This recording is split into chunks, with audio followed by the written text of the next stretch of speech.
भैया।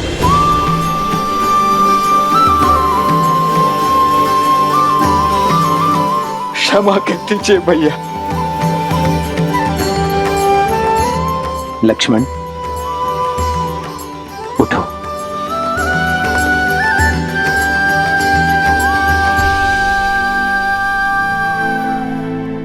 ये सत्य है भैया, आपके निर्णय की अवहेलना करता रहा, आपके त्याग को एक राजा का अभिमान मानता रहा। पर तो सत्य ये भी है भैया कि इतने वर्षों तक प्रति क्षण में आपको देखता भी रहा। इतने वर्ष मंगल में एक प्रवासी की भांति रहकर अभिमान से दूर होकर भी आपने उन्हें स्वयं से दूर होने नहीं दिया भैया। आपका त्याग आपके प्रेम का साक्षी है भैया। राजा का कर्तव्य निभाने के लिए आपने स्वयं को इतना बड़ा दंड दे दिया। प्रजा के कल के सुख के लिए आपने अपने आज के सुख की आहुति दे दी भैया। मुझसे बहुत बड़ी भूल हो गई है भैया, बहुत बड़ी भूल हो गई है, मुझे क्षमा कर दीजिए। नहीं लक्ष्मण,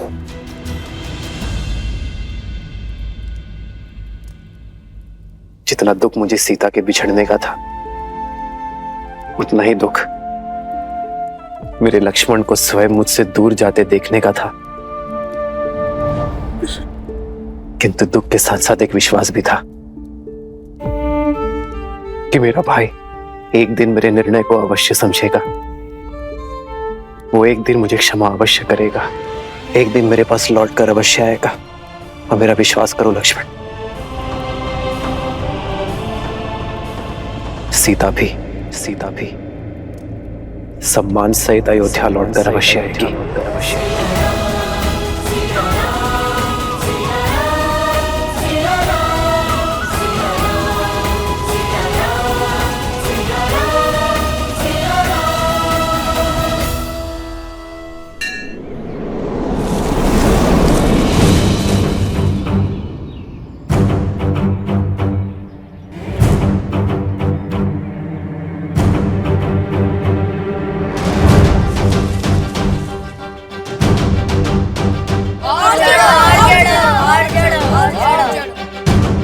बस अब और नहीं चिढ़ पाऊंगा शांडिल्य। पिताश्री ने यज्ञ के लिए श्रीफल मंगवाए हैं, रिक्त हाथ लौट नहीं सकते। ऊपर चढ़ो, अन्यथा दंड मिलेगा।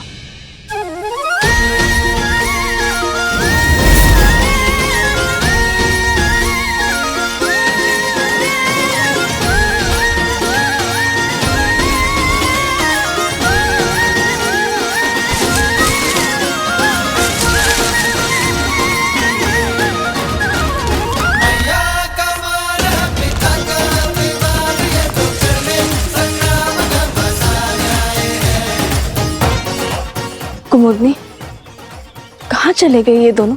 कहीं दिखाई नहीं दे रहे। माता आ गई।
फिर से उद्दंडता कर रहे हो ना तुम लोग? नहीं मानोगे ना तुम दोनों? आज तो तुम्हें दंड देकर ही रहूंगी। कुश, नीचे आओ। नहीं, मैं नहीं आऊंगा। अब दंड दोगी। ऊपर रहकर क्या दंड से बच जाओगे? मैं भी देखती हूँ कि कैसे नहीं उतरते।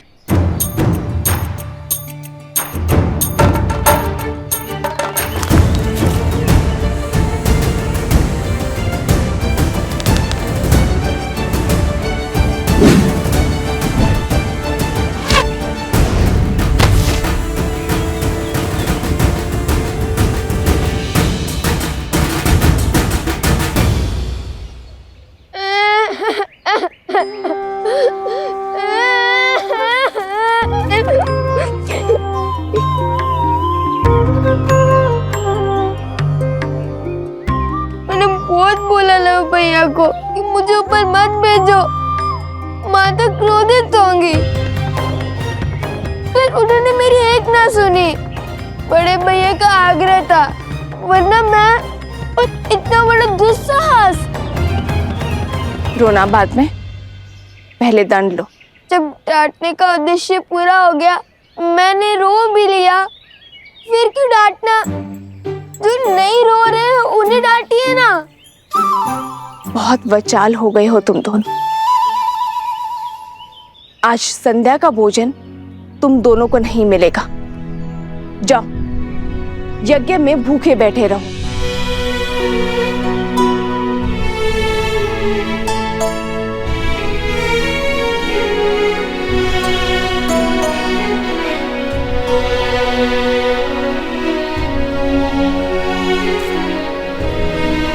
वन देवी, लवकुश आपके सामने यूं ही ब्रज पर चढ़ गए, आपको भय नहीं लगा? यदि उन्हें कुछ हो जाता तो?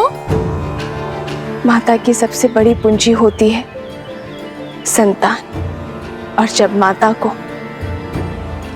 अपनी संतान की योग्यता पर संदेह लगने लगे तो समझ जाओ कि उसे संदेह अपनी दी गई शिक्षा और संस्कार पर है। ओम भूर्भुवस्सुः ओम भूर्भुवस्सुः तत्सवितुर्वरेण्यं तत्सवितुर्वरेण्यं भर्गो देवस्य धीमहि भर्गो देवस्य धीमहि धियो यो नः प्रचोदयात्। धियो यो नः प्रचोदयात्।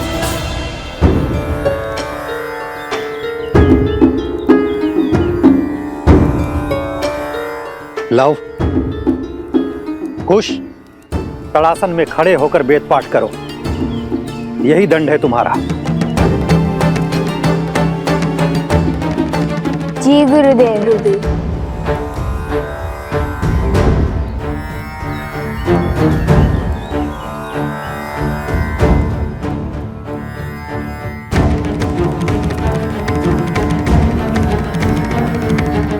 देख रहे हैं लव भैया, कैसे माता और गुरुदेव से हमारी चुगली करके हमें दंड दिलवाकर कैसे मुस्कुरा रहा है ये शांडिल्य। पता नहीं माता का मन बसीजेगा भी या नहीं। मुझे तो अभी से ही भूख लग रही है। और जन पाना है, शांति से वेदों का पाठ करो और करने दो। ओम भूर्भुवस्सुः ओम भूर्भुवस्सुः तत्सवितुर्वरेण्यं तत्सवितुर्वरेण्यं भर्गो देवस्य धीमहि भर्गो देवस्य धीमहि धियो यो नः प्रचोदयात्। धियो यो नः प्रचोदयात्। ओम भूर्भुवस्सुः तत्सवितुर्वरेण्यं भर्गो देवस्य। क्या आवश्यकता थी इस स्वांग की? आवश्यकता थी भैया। हमने देखा नहीं शांडिल्य का मुख कैसे उल्लू की भांति उतर गया था।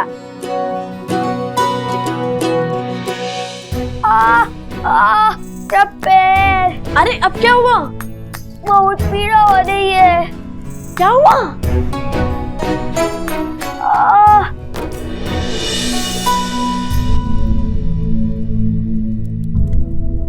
क्या हुआ कुश? कैसे हुआ ये सब? तारासन में खड़े खड़े वेदों का पाठ कर रहे थे, तभी चींटियों ने काट लिया इसे। कितनी पीड़ा हो रही होगी ना। मैं औषधि बनाती हूँ जिससे तुम्हारा कष्ट छूमंतर हो जाएगा।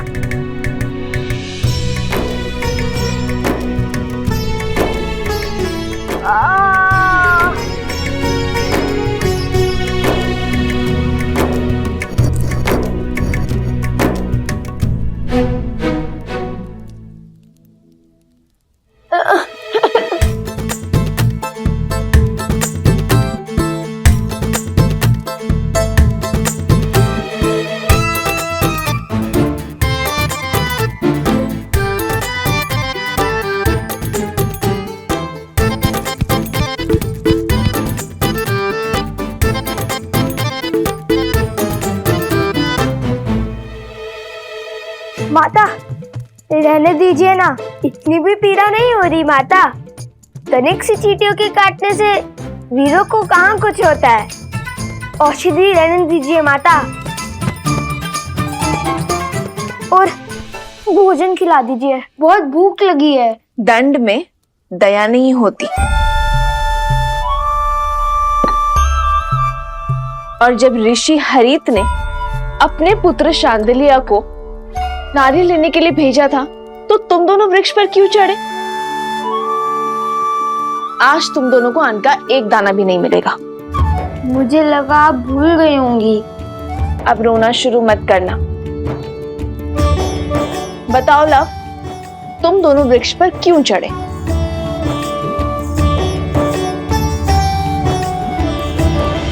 हम ये जो पूंछ लगाकर घूमते रहते हैं ना, उसके कारण आश्रम के सभी बालक हमारा उपहास उड़ाते हैं, वानर वानर कहते हैं। तो तुम दोनों पूंछ लगाते ही क्यों हो? क्योंकि हम श्री राम के सबसे बड़े भक्त हैं।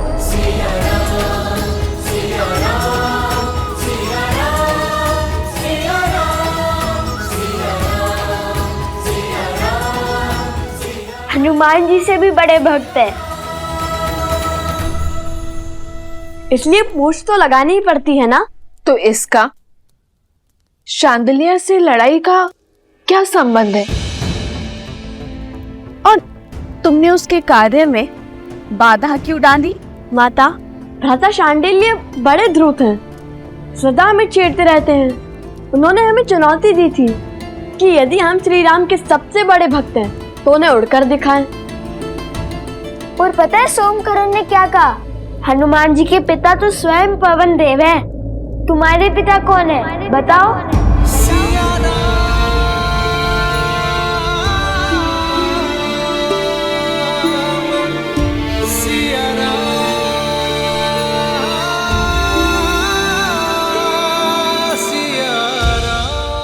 तो तुमने क्या उत्तर दिया? उत्तर तो भैया ने दिया है कि पिता ज्ञान देते हैं और माता संस्कार। हमें तो दोनों ही माता से प्राप्त हुए, तो हमारी माता ही पिता हुए। अब आप बताइए, यदि हमारी माता ही हमारे पिता है तो इसमें समस्या क्या है? हमें तो नहीं है। माता, हम उड़ तो नहीं पाए, पर वानरों के बाती वृक्ष पर चढ़कर नारियल अवश्य तोड़ लाए हम, है ना भैया? तो हुए ना हम श्री राम के सबसे बड़े भक्त।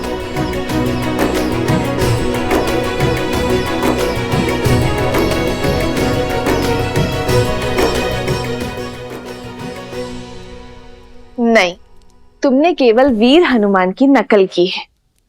चलो बैठो। उनसे बड़ा भक्त बनने के लिए बहुत समय और बहुत तपस्या लगेगी।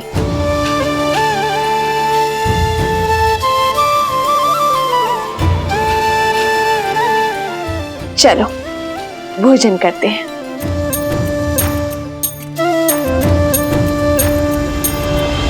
किंतु भोजन करेगा केवल लव।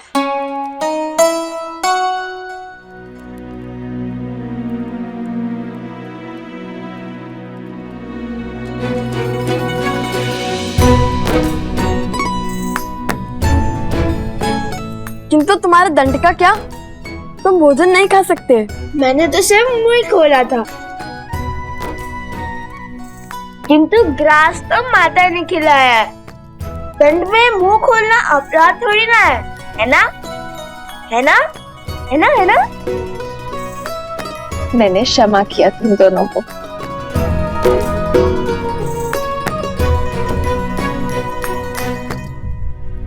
माता, जब हम राजा राम से मिलेंगे ना, तो उन्हें अवश्य बताएंगे कि हम हनुमान जी की भांति वृक्ष पर चढ़ सकते हैं, भांति भांति के कर्तव्य दिखा सकते हैं।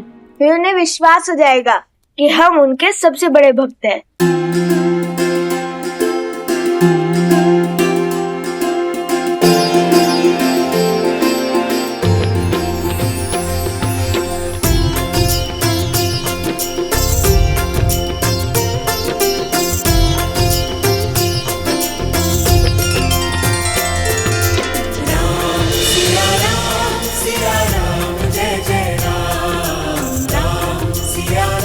बस आस है तो उस दिन की जब ये आपसे मिलेंगे अपने पिता और आराध्या से।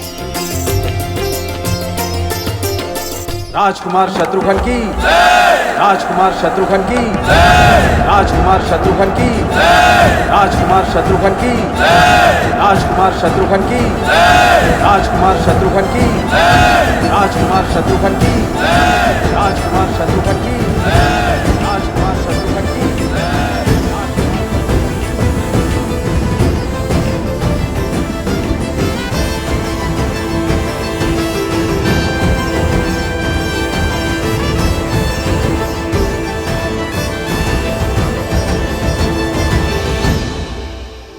राजकुमार शत्रुघ्न नहीं, मधुपुरी का राजा शत्रुघ्न कहो।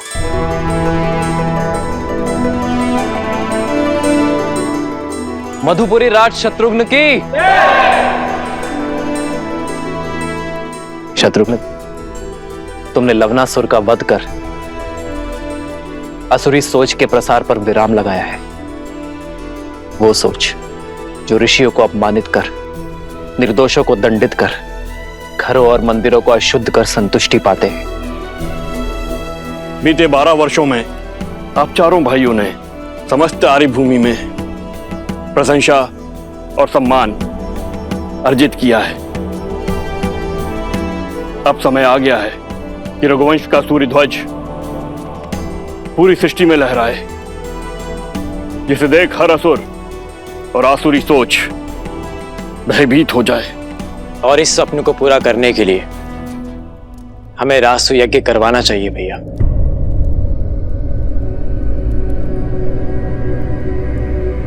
नहीं भरत,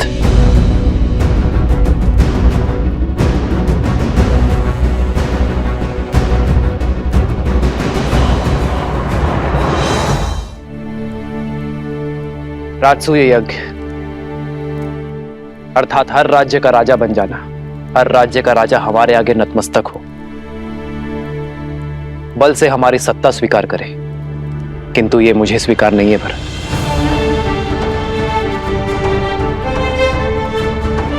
रामराज्य का लक्ष्य है कि हर कोई मन से स्वतंत्र अनुभव करे, मन से मुक्त अनुभव करे। किसी का राज्य छीनकर मैं धर्म का प्रतीक अयोध्या का पावन ध्वज नहीं लहरा सकता भरत। जिस राज्य का राजा सहर्ष हमारी नीति स्वीकार करता है, उसे सुख से राज्य करने का अधिकार अवश्य होना चाहिए। हमें केवल मित्रता और संधि की चाह है, और इसलिए मैं राजसूय यज्ञ के लिए सज्ज नहीं हूं। किंतु राजगुरु वशिष्ठ की बात उचित है। हमें सूर्यवंश की छत्र छाया समस्त भारतवर्ष में फैलानी चाहिए। भैया किंतु ये होगा कैसे? अश्वमेध यज्ञ से।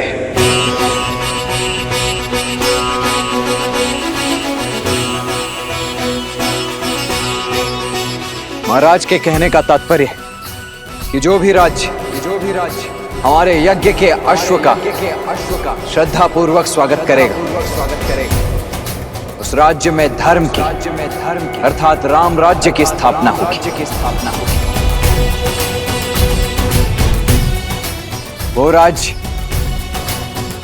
हमारा मित्र राज्य बन जाएगा, और हमारा युद्ध केवल उनसे होगा जो हमारे अश्व को रोकने का दुस्साहस करेगा। आचार्य, हमें अश्वमेध यज्ञ की तैयारी आरंभ करनी चाहिए।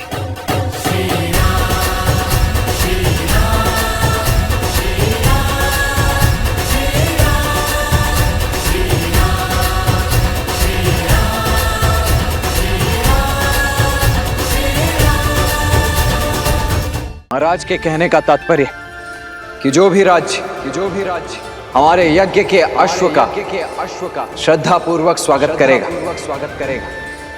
उस राज्य में धर्म की अर्थात राम राज्य की स्थापना होगी। और हमारा युद्ध केवल उनसे होगा जो हमारे अश्व को रोकने का दुस्साहस करेगा। आचार्य, हमें अश्वमेध यज्ञ की तैयारी आरंभ करनी चाहिए।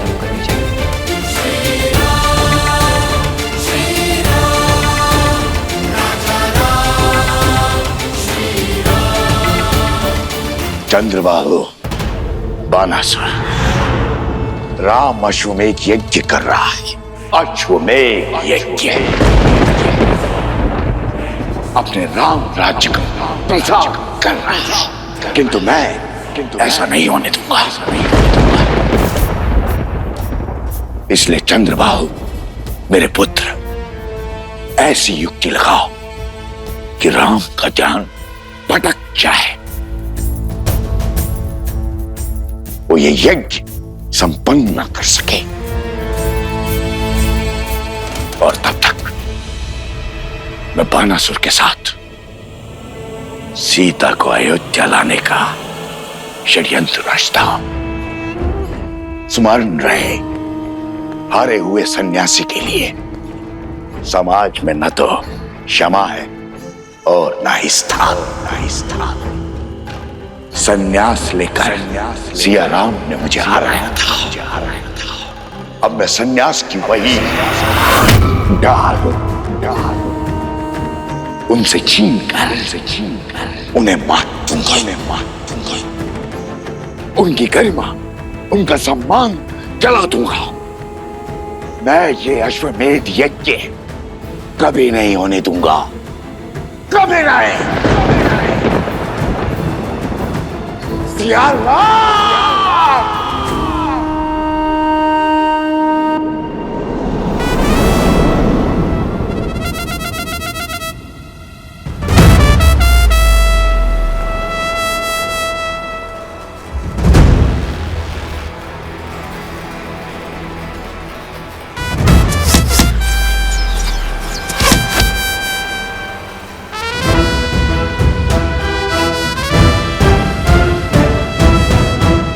इसमें कौन सी बड़ी बात है लवकुश? ये तो साधारण विद्यार्थी भी कर पा रहे हैं। यदि सत्य में तुम धनुर्धारी हो, श्री राम जी के सबसे बड़े भक्त हो, तो मेरी चुनौती पूरी करो। फिर हम मानेंगे कि तुम उत्तम धनुर्धर और सच्चे राम भक्त हो। क्या है चुनौती? अभी बताता हूँ।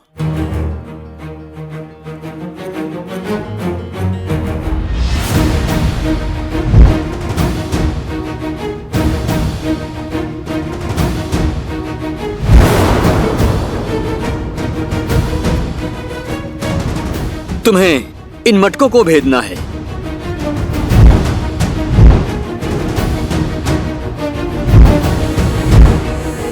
बोलो, भेद पाओगे इसे?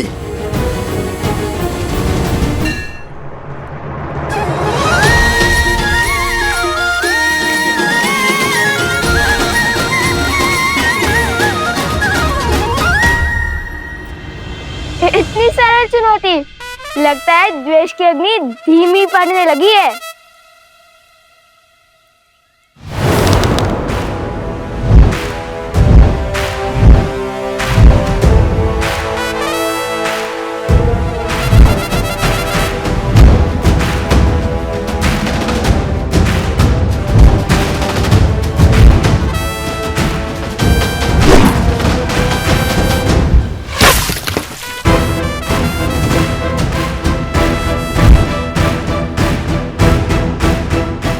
बस इतना ही सामर्थ्य है?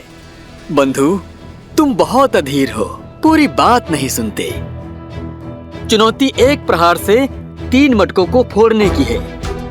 स्मरण है ना राम भक्त, किष्किंधा में कैसे रामचंद्र जी ने एक साथ 7 वृक्ष भेदे थे।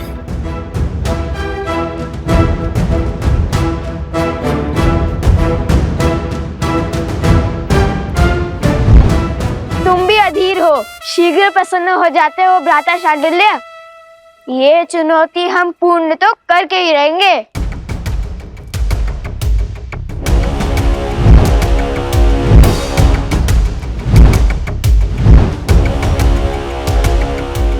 चाहिए भैया, भेज दीजिए। हाँ, भेज दीजिए मटके। वैसे ही जैसे प्रभु राम ने वो सारे वृक्ष भेदे थे। मैं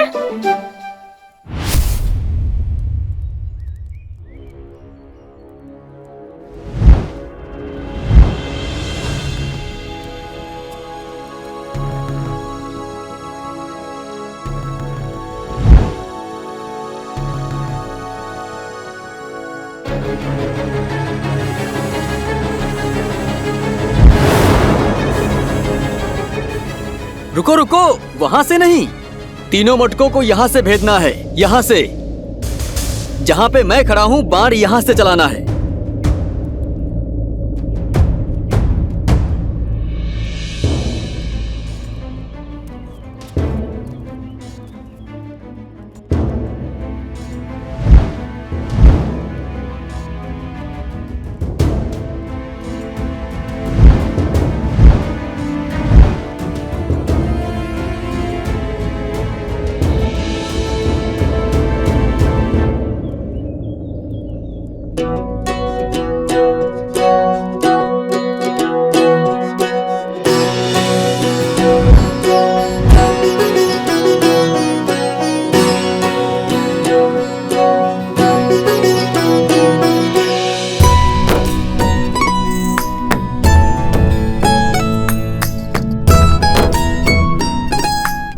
अब ये कहाँ चले? लगता है पराजय स्वीकार कर ली इसने।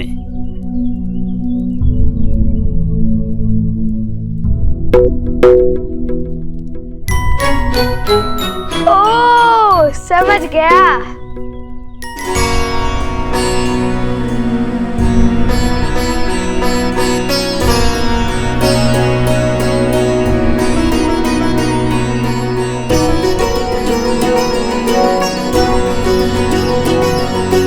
हमारे मित्रों को हमारी राम भक्ति पर संदेह है।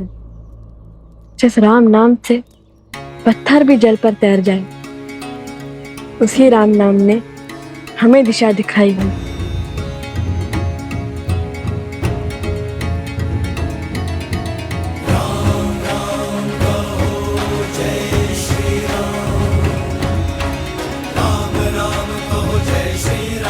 राम राम। सर पे हो रघुवर का हाथ तो हर दुविधा आसान होगी। तुम वीर पुरुष, तुम पराक्रमी, तुम मर्यादा के हो स्वामी। साथ तुम्हारा जिसके साथ, तुम संकट हर लो आगामी। मन में है विश्वास, आकाश में परेगा। जब होगी जीत तो हर दिशा में राम नाम गूंजेगा। राजा राम।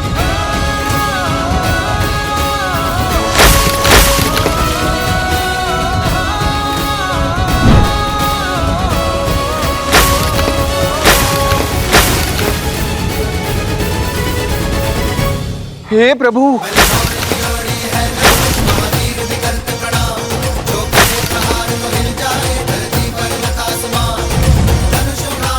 अरे कोई रोको, उस तीर को देखो।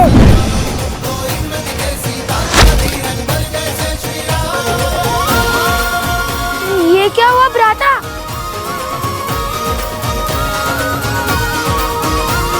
अरे मटके! कितना जल बह रहा है। कोई रोको इस तीर को, सारा पानी बह रहा है। चुनौती वृक्ष पर लटके 3 मटके फोड़ने की थी, तुमने तो आश्रम के सारे मटके फोड़ दिए। इस अपराध का तो घोर दंड मिलेगा तुम्हें। मैंने क्या, पूरे आश्रम ने देख लिया। सच्चे राम भक्तों का पराक्रम। अब लगता है वन देवी का पराक्रम तुम दोनों पर बरसेगा।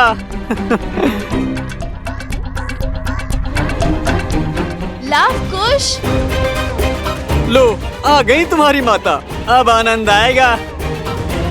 अब क्या उत्तर देंगे माता को?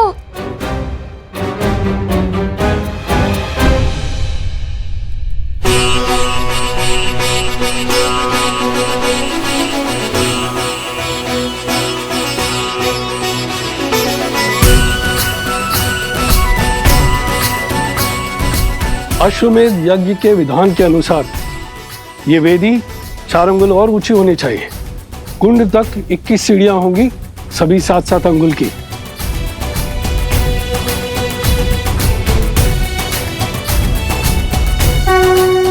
प्रणाम ऋषिवर। कल्याण मस्तु ऋषिवर।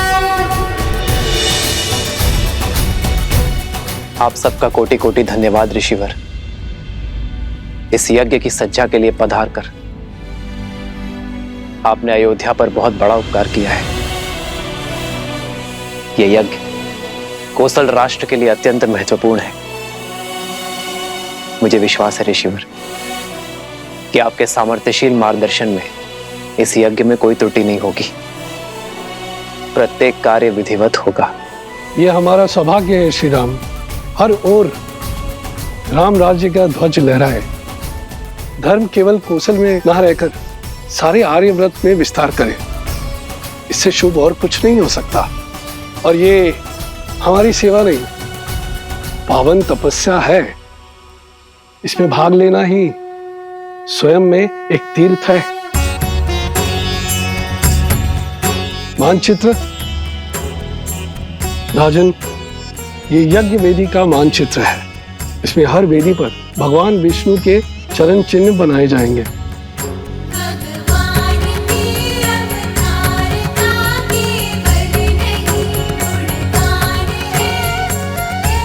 आइए।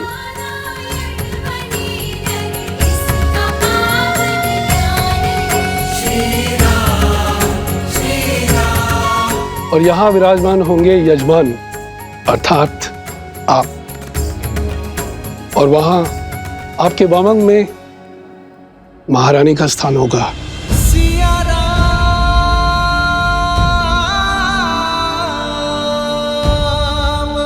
वेदों के अनुसार यज्ञ में यजमान के सपत्नी सम्मिलित होना अनिवार्य है।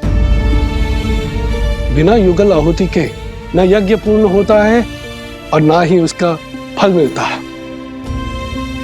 आपकी और महारानी की आहुति की शक्ति ही साम्राज्य में सुख और समृद्धि को बढ़ाएगी। राम सिया राम सिया राम।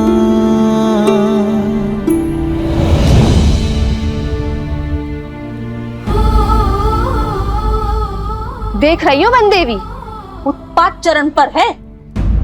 इन्होंने आश्रम के सारे मटके फोड़ दिए। इतनी दूर से जल लाए थे, सारा जल बह गया।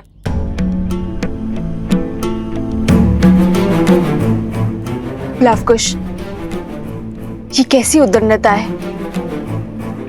क्यों किया तुम दोनों ने ऐसा? उत्तर दो। ये कैसा खेल था?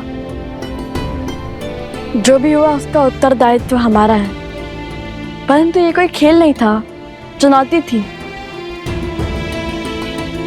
गुरु भ्राता शांडिल्य ने कहा था। वन देवी, मैंने केवल 3 घड़े कहे थे फोड़ने के लिए, सारे नहीं। आप चाहे तो इनसे पूछ लीजिए। हाँ वन देवी, बात 3 घड़ों पर ही लक्ष्य साधने की हुई थी। लवकुश, माता वो शक्ति अधिक लग गई। तुम्हारी इस अधिक शक्ति के कारण आश्रम में एक भी बूंद जल नहीं है।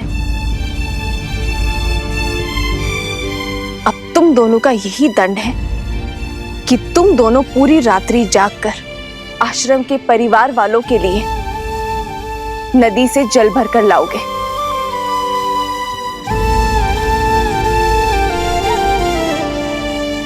समझे? पर जल लाओगे किसमें? सारे घड़े तो फूट चुके हैं।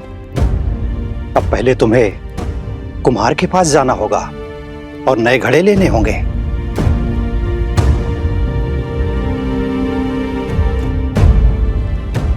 जी माता।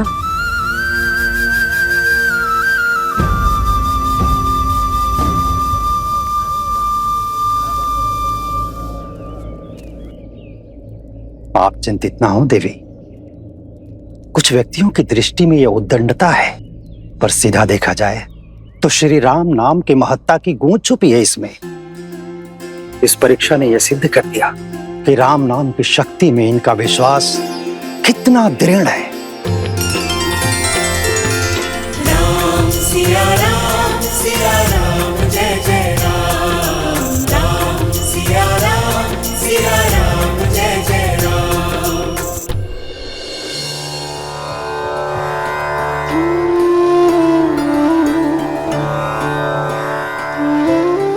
ये लो, ये भी ले जाओ। हम तो केवल 3 जीव हैं। इतने अनाज की आवश्यकता नहीं है हमें, इसे सब में बांट दो। और वैसे भी आश्रम पर जो संकट आया है उसके दोषी मेरी संतान ही तो है। किंतु ये कुमुदनी, ये कोई उपहार या उपकार नहीं है, मेरी क्षमा याचना है।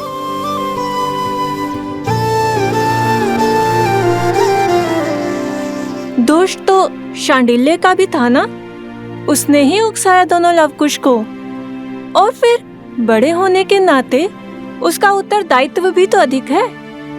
दंड केवल लवकुश को क्यों वन देवी? नहीं कुमुदनी, शांडिल्य का दोष नहीं है, वो तो केवल अपने माता के वियोग से दुखी है। लवकुश को अपनी माता के साथ देखकर कहीं ना कहीं उसके मन में ईर्ष्या होती है, जो कदाचित उसे भी ज्ञात नहीं है। इसीलिए तो वो सदा उनके साथ स्पर्धा करता रहता है। ये लवकुश का कर्तव्य है कि वो शांडिल्य के दुख को समझे, उसे सहानुभूति दे और प्रेम से उसे अपना मित्र बनाए। एक बात कहूं वन देवी, जितनी कठोरता के साथ आप लवकुश को जीवन का पाठ पढ़ाती हैं, वैसे कोई भी माता अपनी संतान को नहीं सिखाते। आप तो उन्हें ऐसे सज्ज कर रही हैं जैसे उन्हें कहीं का राजा बनना है।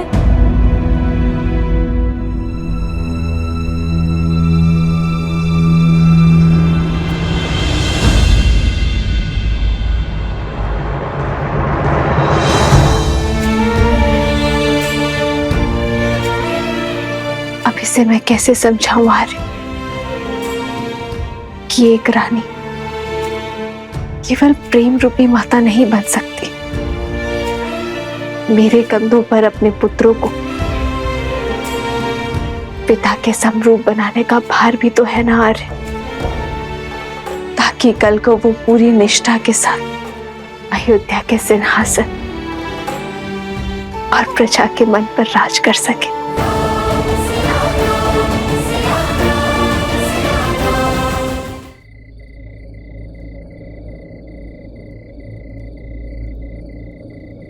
राम।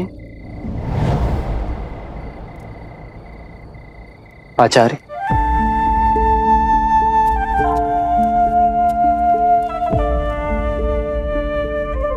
प्रणाम आचार्य। कल्याण। आचार्य, आप रुक क्यों गए? मैं अयोध्या का महाराज बाद में हूं, सबसे पहले आपका शिष्य हूं। मेरे समीप आने के लिए आपको किसी शब्द या अनुमति की आवश्यकता नहीं है। पधारिए।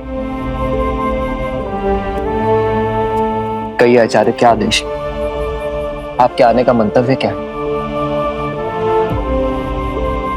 विराजी। नहीं राम, तुम्हारा कर्तव्य केवल राज्य की सीमा का विस्तार ही नहीं है, तुम पर राज्य की स्थिरता, शांति, सुख और समृद्धि का भार भी है। और ये वनवासी सा जीवन इस समस्या का समाधान नहीं है वत्स। जानता हूं गुरुवर, इसलिए तो अश्वमेध यज्ञ करवा रहा हूं। यह जानते हुए भी कि बिना पत्नी के यज्ञ संपूर्ण नहीं हो सकता। राम, इस राज को एक सक्षम राजा ही नहीं, सर्वश्रेष्ठ पुत्राधिकारी भी चाहिए। ये भी तुम्हारा ही कर्तव्य है, और उसके लिए तुम्हारे साथ तुम्हारी अर्धांगिनी का होना अनिवार्य है। कहो क्या होगा इस समस्या का समाधान? क्या दे पाओगे अयोध्या राज को उसकी महारानी?